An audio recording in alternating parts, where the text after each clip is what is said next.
Good afternoon to all of you. Welcome to my channel. So आज हम discuss करने जा रहे हैं कंप्यूटर के बारे में कि कंप्यूटर की बेसिक टर्म्स को हम डिस्कस करेंगे कि कंप्यूटर बेसिकली क्या होता है और उसके यूज केसेस क्या है, उसकी एप्लीकेशंस क्या है। ठीक है जी। तो सबसे पहले हम डिस्कस करेंगे कि व्हाट इज कंप्यूटर। जब भी हम किसी को बोलते हैं कि डिफाइन कंप्यूटर, तो कई बार कुछ लोग पैनिक हो जाते हैं, वो अच्छे से डिफाइन नहीं कर पाते। तो हम इजी वे में जानेंगे कंप्यूटर होता क्या है।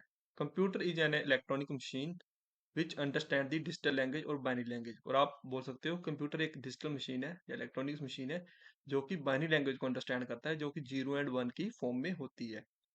It use to process the data and store the data. मतलब या आप बोल सकते हो कि ये मतलब ह्यूज अमाउंट ऑफ डाटा उसको मतलब स्टोर करता है, फिर उसको प्रोसेस करता है और उसको फिर मीनिंगफुल इंफॉर्मेशन में रिप्रेजेंट करता है जो कि यूजर को इजीली अंडरस्टैंड हो जाए। ठीक है जी। तो मतलब क्या हुआ कि कंप्यूटर एक इलेक्ट्रॉनिक मशीन है जो कि बाइनरी लैंग्वेज अंडरस्टैंड करता है, उसको स्टोर करता है, उसको प्रोसेस करता है। ठीक है। और रिप्रेजेंट करता है, मतलब वो ऑडियो हो सकता है, वीडियो हो सकता है। ठीक है जी। या फिर कोई ग्राफ हो सकता है, कोई भी मतलब एक तरीके से जो कि यूजर को इजीली अंडरस्टैंड हो जाए, उसमें एक मीनिंगफुल इंफॉर्मेशन देगा मतलब। ठीक है जी। तो ये तो होगी मतलब कंप्यूटर। अगर आपसे पूछे कि इसके बेसिक फंक्शन क्या है, तो आप बोल सकते हो इट इज यूज टू, एक तो स्टोर द डाटा, दूसरा हो गया मतलब process the huge amount of data, और थर्ड आप बोल सकते हो डाटा एनालिस एनालाइज करता है एक तरीके से डाटा को। ठीक है जी। और क्या करता है ये, इट मैनेज दी डाटा। ठीक है जी। और डाटा की रिफाइनमेंट करता है। ठीक है जी। और नॉर्मलाइजेशन करता है। तो मतलब एन नंबर ऑफ मतलब आप इसके फंक्शन बता सकते हो कि कंप्यूटर के फंक्शन क्या होते हैं। तो और बाद में हम इसकी डिस्कस करेंगे इसकी एप्लीकेशन और यूज कैसी। सबसे पहले इसकी जो बेसिक टर्म्स हैं हम उसके ऊपर चलते हैं अब। ठीक है जी। यहाँ तक तो आपको समझ में आ गया थोड़ा बेसिक, आप डिफाइन कर पाओगे अगर कोई भी आपसे पूछे तो। जैसे सबसे पहले होता है इसका जो सेंट्रल प्रोसेसिंग यूनिट है। सेंट्रल प्रोसेसिंग यूनिट इसकी मेन यूनिट होती है, जिसमें अर्थमेटिक लॉजिक यूनिट होती है, कंट्रोल यूनिट होती है। ठीक है जी। फिर आपका मदरबोर्ड होता है, प्रोसेसर होता है इसके अंदर। ठीक है जी। सीपीयू फैन होता है और एसएमपीएस लगी होती है इसके अंदर। ठीक है जी। और हार्ड डिस्क ड्राइव होती है। इस तरीके से इसके अंदर मल्टीपल इसके हार्डवेयर होते हैं। और नेक्स्ट वन हमारा हो गया रैम। रैम बेसिकली क्या होता है, रैंडम एक्सेस मेमोरी, जिसको हम रीड और राइट कर सकते हैं। ठीक है जी। ये फास्टेस्ट मेमोरी होती है जो क्लोजेस्ट एसोसिएट होती है मतलब टू हमारे प्रोसेसर। जो हमारा प्रोसेसर होता है उसके मतलब बिल्कुल क्लोज एसोसिएट होती है, ताकि जो लेटेंसी टाइम है और जो मोस्ट फ्रिक्वेंटली और रैपिडली यूज जो मतलब इंस्ट्रक्शंस होती हैं, जो बार बार इंस्ट्रक्शन यूज हो रही होती है, वो इसमें स्टोर की होती हैं। ठीक है जी। रैम हमारी जो उसकी होती है जैसे कि 4 GB की होगी, 8 GB की होगी। आजकल तो हमारे जो मोबाइल फोन है उनमें भी मतलब अप टू 16 GB रैम आ रही है। ठीक है जी। 8 GB तो नॉर्मल हो चुका है। अगर हम कुछ साल पहले की बात करें, 10 या 15 साल पहले की, तो उस टाइम रैम आती थी मतलब इवन एमबी में आती थी उस टाइम तो। ठीक है जी। 512 MB होगी। ठीक है जी। फिर 1 GB में आने लगी, 256 MB भी आती थी। ठीक है जी। इस तरीके से। लेकिन अब क्योंकि टेक्नोलॉजी रैपिडली बढ़ रही है, तो मतलब रैम का साइज भी बढ़ रहा है। तो रोम, रोम होता है रीड ओनली मेमोरी। ये मतलब एक, इसको वन टाइम राइट करते हैं हम। ठीक है जी। और सिर्फ रीड ओनली मेमोरी होता है, तो बार बार राइट नहीं कर सकते। ये मतलब एक तरीके से नॉन वोलेटाइल मेमोरी होती है। ठीक है जी। तो ये जनरली मतलब इसमें छोटा सा प्रोग्राम एक इंस्ट्रक्शन लिखी होती है जो कि इनिशियलाइजेशन के लिए यूज की जाती है। तो एच डी डी एक तरीके से मतलब हमें स्टोरेज एरिया प्रोवाइड करता है। ठीक है जी। हार्ड डिस्क ड्राइव बोलते हैं इसको। जैसे आपने सुना होगा कि मतलब 500 GB की हार्ड डिस्क होगी, 1 TB की आने लगी थी फिर। ठीक है जी। और तो मतलब इसमें हम कोई भी डाटा स्टोर कर सकते हैं, चाहे वो ऑडियो हो, वीडियो हो, कोई फाइल हो हमारी, एक्सेल, पावर पॉइंट, कोई भी। ठीक है जी। इस तरीके से हम डाटा यहाँ पे कोई भी हमारे रिकॉर्ड है उसको स्टोर कर सकते थे। एस एस डी, आजकल SSD आ रही है, तो इसको सॉलिड स्टेट ड्राइव बोलते हैं। और एक तो ये इसकी फास्ट मतलब काम करती है, और इसका लेटेंसी टाइम कम होता है। और इसमें भी ट्रैक एंड सेक्टर्स बने होते हैं, वहाँ पे मतलब डाटा एक तरीके से स्टोर किया होता है। तो जीपीयू, जीपी होते हैं ग्राफिक्स प्रोसेसिंग यूनिट। मतलब जो जैसे कि हमारा डिस्प्ले के ऊपर जो भी हमें आइकन्स दिखाई दिखते हैं, या फिर मतलब डिस्प्ले के ऊपर हमें जो भी मतलब एचडी या अल्ट्रा एचडी की फॉर्म में मतलब एक प्रोसेसिंग फॉर्म में मतलब जो भी हमें पिक्चर दिखाई देती है, उसके पीछे काम करता है ग्राफिकल प्रोसेसिंग यूनिट। एक स्मॉल चिप होती है। ठीक है जी। और आपने सुना होगा जैसे एनवीडिया का ग्राफिक कार्ड होता है, उसको ये मैनेज करता है। PSU, power supply unit. ये होती है एस भी इसको बोल देते हैं, स्विच मोड पावर सप्लाई या पावर सप्लाई यूनिट, की जो भी फ्लक्चुएशन होती है वोल्टेज में या मतलब अ, जो भी हमारी सप्लाई होती है उसको ये कंट्रोल करता है ताकि मतलब सिस्टम स्मूथली काम करता रहे। एक होती है बायोस, बेसिक इनपुट सिस्टम। ये मतलब जब भी हम सिस्टम को बूट करते हैं तो ये चेक करता है कि उसकी जो इनपुट डिवाइस है, आई डिवाइसेज है, जो भी पेरिफेरल या हार्डवेयर हैं, पेरिफेरल मीन्स जो भी उसके साथ हार्डवेयर एसोसिएटेड होते हैं उनको चेक करता है कि प्रॉपरली काम कर रहे हैं या नहीं कर रहे हैं। अगर वो काम नहीं कर रहे होते हैं तो ये एक तरीके से मैसेज देता है कि कीबोर्ड इज नॉट वर्किंग। ठीक है जी, आपको शुरू में जब आपका सिस्टम बूट हो रहा होता है उस टाइम जब वो फाइल्स आपकी लोड हो रही होती है ऑपरेटिंग सिस्टम की, उस टाइम ये मैसेज दे देता है। यूएसबी, यूनिवर्सल सीरियल बस। यूनिवर्सल सीरियल बस के मतलब इसके भी दो वर्जन आ चुके हैं, अब तो थर्ड भी आ गया है 3.1। पहले था यूनिवर्सल 2.0। जो 2.0 था 127 डिवाइस को सपोर्ट करता था, जो भी आई डिवाइसेस थे। फिर आया 3.0। 3.0 वो अप टू 200 डिवाइसेस को सपोर्ट करता है। अब 3.1 वर्जन भी इसका आ चुका है।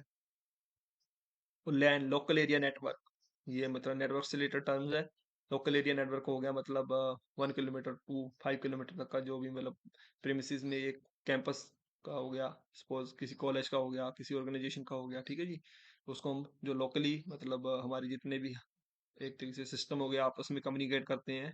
ठीक है, विद द हेल्प ऑफ मतलब वायरलेस और वायर मीडिया, तो उसको बोलते हैं लोकल एरिया नेटवर्क। एक होता है मैन, मैन भी होता है, MEN होता है मेट्रोपॉलिटन एरिया नेटवर्क। वो जैसे कि किसी सिटी का हो गया, ठीक है जी, कोई मेट्रो सिटी होगी हमारी, जैसे दिल्ली होगी, बॉम्बे होगी, ठीक है जी, या लंदन होगी, कोई भी मतलब बड़ी सिटी जिसका प्रेमिसेस का एरिया होगा 5 to 50 किलोमीटर तक का एरिया होगा उसका। वैन, वैन होता है मतलब इंटीग्रेशन ऑफ लैंड मैन, ये मतलब इनको इंटीग्रेट करके जो बनता है उसको बोलते हैं वैन। ये मतलब इसका एग्जांपल हो गया इंटरनेट, जैसे कि ग्लोबली हमारी जो कंट्रीज आपस में कनेक्ट करती हैं। ठीक है जी, फाइबर केबल्स होती हैं जो कि मतलब हेल्प करती हैं इसको आपस में कनेक्ट करने के लिए। ओके, तो एक होती है WLAN, wireless local area network. ये मतलब एक तरीके से जो भी हमारा लोकल एरिया नेटवर्क उसको वायरलेस मीडिया के थ्रू कनेक्ट किया होता है उसको बोलते हैं wireless local area network. VPN, virtual private network. Virtual private network एक तरीके से हो गया कि हमारा हाईली सिक्योर नेटवर्क होगा जिसमें हमारे अपने मतलब हमने IP की रेंज सेट की होगी, हमारा अपना BPC होगा, वर्चुअल प्राइवेट क्लाउड एक तरीके से। ठीक है जी, या आप वो भी बोल सकते हो। उसमें वर्चुअल प्राइवेट नेटवर्क वही हो गया कि हमने मतलब उसको हाईली सिक्योर्ड और हाईली रिलायबल मतलब नेटवर्क क्रिएट करना है। ठीक है जी, वहाँ पे हम अपने एक तरीके से प्राइवेट रेंज दे देंगे या फिर अपनी जो रेंज होगी एक तरीके से IP की वो सेट कर देंगे। तो और उसकी सब नेटिंग हम अपने हिसाब से करेंगे। ठीक है जी, तो हो गया वर्चुअल प्राइवेट नेटवर्क, ताकि बाहर से कोई इंट्रूडर है, कोई मतलब अनवांटेड कोई भी मतलब यूजर है उसको एक्सेस ना कर सके। DNS, DNS का डोमेन नेम सिस्टम। DNS की जरूरत हमें क्यों पड़ी, क्योंकि जो हमारे IPs थे वो 32 बिट के होते थे, वो मतलब एक तरीके से 0 और 1 की फॉर्म में होते हैं, फिर उसको मतलब हम कन्वर्ट करते थे ऑक्टेव में। ठीक है जी, और उनको भी याद रखना मतलब बड़ा टफ हो जाता था। तो फिर हमने जैसे कि google.com, वो हो गया डोमेन नेम सिस्टम, उसको एक उसके पीछे IP काम करता है बेसिकली। ठीक है जी, तो डोमेन नेम परचेज करने के लिए मैं आपको बता चुका हूँ, जैसे कि हमारे पास होती है GoDaddy है या फिर नेम चीप है, इस तरीके से मतलब बस नंबर ऑफ मतलब पोर्टल्स हैं वहां से हम परचेज कर सकते हैं, मतलब इजी वे में मतलब यूजर को एक तरीके से नाम ये रिप्रेजेंट करते हैं डोमेन नेम सिस्टम से।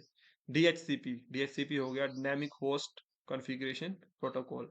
डायनेमिक होस्ट मतलब एक तरीके से ये क्या करता है कि जो भी हमारे मतलब IPs होते हैं, ठीक है जी, उनको एक तरीके से मैपिंग करता है, ये मैपिंग में हेल्प करता है DNS के साथ। ठीक है जी, और जो होस्ट डिवाइस होता है उसकी कॉन्फ़िगरेशन करता है। FTP, file transfer protocol, suppose हमने मतलब यूज माइंड डाटा को ट्रांसफर करना है नेटवर्क के ऊपर, तो FTP प्रोटोकॉल वहाँ पे रोल प्ले करता है। ठीक है जी, या फिर हमने मतलब सपोज बकेट में डाटा, उसको मतलब एक बकेट से उठा के कहीं और किसी और LED जोन पे मतलब हमने सेव करना है, तो FTP प्रोटोकॉल वहाँ पे हेल्प करता है नेटवर्क में डाटा ट्रांसफर करने के लिए। और नेक्स्ट है हमारा एच टी टी पी आपने देखा होगा, जब भी हम किसी मतलब साइट को एक्सेस करते हैं उससे पहले HTTP लिखा होता है। ठीक है जी, हो गया हाइपर टेक्स्ट ट्रांसपोर्ट प्रोटोकॉल, मतलब वेब बेस्ड सर्विस को एक्सेस करने के लिए हेल्प करता है। ठीक है, जो भी हमारा कंटेंट होता है उसको मतलब एक्सेस करने के लिए वेब के ऊपर HTTP प्रोटोकॉल हमें हेल्प कर गया। HTTPS ये सिक्योर प्रोटोकॉल है, एडवांस वर्जन है, जो कि हमें सिक्योर मतलब एक तरीके से एनवायरनमेंट प्रोवाइड करता है। नेक्स्ट है हमारा IP, इंटरनेट प्रोटोकॉल। ये बहुत ही इंपॉर्टेंट है, मतलब एक तरीके से हर एक सिस्टम को मतलब यूनिक आईडी प्रोवाइड करता है ये। 32 बिट की आईडी होती है वो, ठीक है जी। दो तरह की आईडी होती है हर एक सिस्टम की। एक तो फिजिकल एड्रेस होता है, फिजिकल एड्रेस उसको मैक एड्रेस भी बोलते हैं, वो 48 बिट का होता है, ठीक है जी। लेकिन जो आईपी एड्रेस होता है, नेटवर्क के ऊपर कम्युनिकेशन करने के लिए हमें इसकी जरूरत पड़ती है, क्योंकि जब भी हमने नेटवर्क के ऊपर कम्युनिकेट करना होता है तो ये जो वहाँ पे मतलब एक तरीके से एड्रेस होता है ये किसी मशीन का। सपोज हमने कोई मेल भेजनी है तो ये उसके साथ मतलब एक तरीके से मैप किया होता है, मतलब तभी पता चलता है उसको कि सेंडर कौन सा है, रिसीवर कौन सा है, क्योंकि तो मल्टीपल रूट होते हैं राउटेबल में, ठीक है जी। लेकिन आईपी के थ्रू फिर वो आगे फर्दर इजिली उसके वहाँ पे मेल को पहुंचा देता है। तो नेक्स्ट है TCP, transmission control protocol. Transmission protocol में ट्रांसपोर्ट लेयर एक इंपॉर्टेंट रोल प्ले करता है, जो कि आईएसओ मॉडल की होती है, ठीक है जी। तो वहाँ पे क्या करता है, मतलब बेसिकली जो भी हमारा डाटा होगा उसकी ट्रांसमिशन करेगा, ठीक है जी। और उसके मतलब एरर वगैरह चेक करेगा कि कोई एरर तो नहीं है, या फिर कंजेशन तो नहीं है, मतलब उसमें कंजेशन वगैरह चेक करेगा, ठीक है जी। और जो भी हमारे पैकेट्स होंगे उसको मतलब एरर फ्री तरीके से स्मूथ वे में ट्रांसफर करेगा। और यूडीपी, यूडीपी मतलब ये डाटा लिंक लेयर में काम करता है। जो भी हमारे मतलब रो बिट स्ट्रीम होती है उसके एक तरीके से ये क्या करता है, पैकेट बना देता है और उसमें फिर हेडर ऐड कर देता है, ठीक है जी। ये भी एक तरीके से एरर कंट्रोल वगैरह करता है। सेकंड लेयर होती है जो आईएसओ मॉडल, वहाँ पे काम करता है। SSL, secure socket layer. Secure socket layer एक तरीके से मतलब हमें सिक्योर एनवायरनमेंट प्रोवाइड करता है ये, जब भी डाटा ट्रांसफर होता है, ठीक है जी। टीएलएस, ये ट्रांसपोर्ट लेयर सिक्योरिटी, ये ट्रांसपोर्ट लेयर पे हमें सिक्योरिटी प्रोवाइड करता है, ठीक है जी।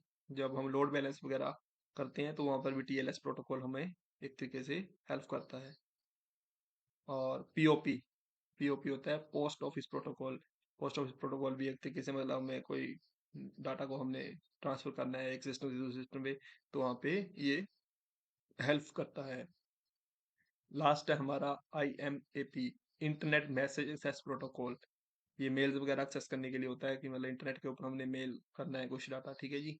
तो वहाँ पे आईएमएपी हेल्प करता है ईमेलिंग वगैरह के लिए। एक होता है ICMP, internet control message protocol. वो पिंग वगैरह करने के लिए कि हमने सिस्टम को चेक करना है कि वो मतलब नेटवर्क में मतलब एक तरीके से रिप्लाई कर रहा है नहीं, वो नेटवर्क में एक्टिव मशीन है या नहीं, कि काम कर रही है कि नहीं। तो उसके लिए आईसीएमपी प्रोटोकॉल काम करता है। इस तरीके से और भी बहुत सारे मतलब हमारे पास प्रोटोकॉल्स होते हैं या टर्म्स हैं। तो ये कुछ बेसिक टर्म्स थी जो मैं आपके साथ शेयर करना चाहता था। और हम एप्लीकेशन देख लेते हैं कि कंप्यूटर की एप्लीकेशन कौन कौन सी है। जैसा कि आपको पता है कंप्यूटर आजकल यूज कैसी बहुत ज़्यादा हर जगह यूज हो रहा है। मतलब एजुकेशन में यूज हो रहा है, रिसर्च में यूज हो रहा है, बैंकिंग सेक्टर में यूज हो रहा है, ठीक है जी। बिजनेस में यूज हो रहा है, ये सारी इसकी एप्लीकेशंस होगी। और भी बहुत सारी एप्लीकेशंस है कंप्यूटर की, जैसे कि मतलब आप बोल सकते हो कि मतलब एक तरीके से मतलब रिसर्च में तो चलो यूज हो ही रहा है, मतलब डिसीजन मेकिंग के लिए यूज किया है। तो ये डिसीजन मेकिंग को एक तरीके से इसकी वो फंक्शन हो गया, मतलब एप्लीकेशन इसकी होगी कि मतलब रिसर्च हो गया, ठीक है जी। और रिसर्च एंड डेवलपमेंट हो गया, मतलब इस तरीके से बहुत सारी एप्लीकेशंस है, ठीक है जी। एजुकेशन। तो ये मैंने आपके साथ कुछ डिस्कशन करनी थी, तो यहीं पे यहाँ पे वाइंड अप करते हैं। Okay, thank you very much.